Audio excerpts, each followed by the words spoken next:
అందుకో నీకివే కుసుమాంజలిలు.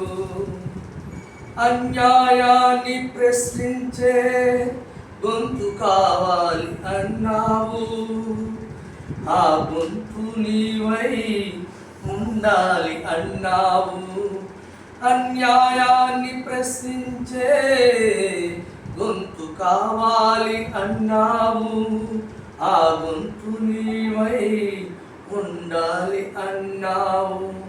అందుకే కావాలి అందరికీ విద్య, అందుకే కావాలి అందరికీ విద్య.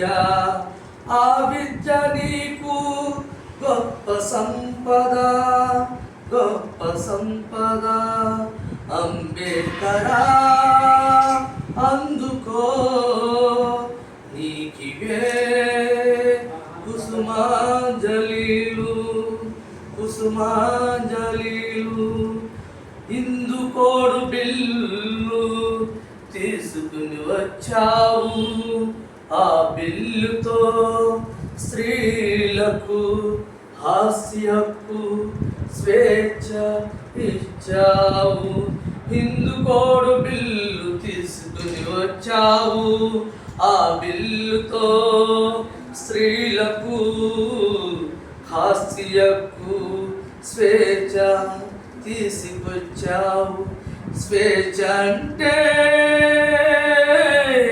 స్వేచ్ఛ అంటే రాజకీయం కాదని, స్వేచ్ఛ అంటే రాజకీయం కాదని, స్వేచ్ఛ అంటే ప్రజాస్వామి అన్నావు, ప్రజాస్వామి అన్నావు.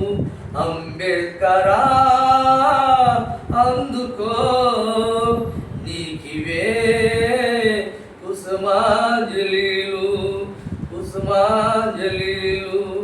సమాజంలో యువత ముందుకు రావాలి, సమాజంలో యువత ముందుకు రావాలి. సమాజాన్ని అభివృద్ధి పరిచే యువత నీవు కావాలి, యువత నీవు కావాలి.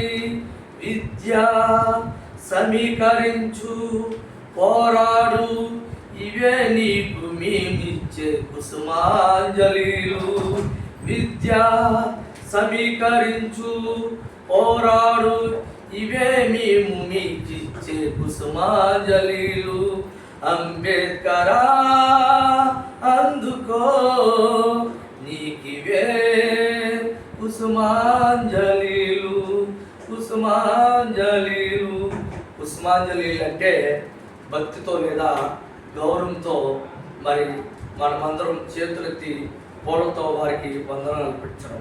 మరి అంబేద్కర్ గారు విద్య సమీకరించు, పోరాడు, ఈ యొక్క అంశాలను మనం ఎప్పుడైతే సాధించగలుగుతామో ప్రజాస్వామ్యంలో మనం ప్రజాస్వామ్యాన్ని చైతన్యవంతం చేసిన అవుతామని చెప్పి చాలా విషయాలు తెలియజేస్తున్నాం. మరి లండన్ మ్యూజియంలో మరి జయప్రకాష్ అన్న తెలియజేసినట్లు ఆయన లైబ్రరీ తెరిచిన కాడి నుండి సాయంత్రం ఆయన అది క్లోజ్ చేసే వరకు ఉండేవాడు.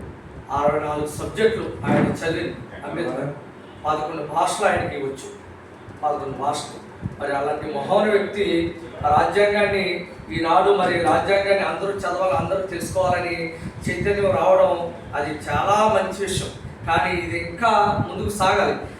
రాజ్యాంగం మీద మనకు అవగాహన లేకపోతే దేశంలో మరి దేశ నాయకులు ఆ రాజ్యాంగంపై చేసే దాడిని మనం తెలుసుకోవాలి. అది తెలుసుకోవాలంటే మనకు ముందు ఈ విషయం తెలుసుకుంటాం.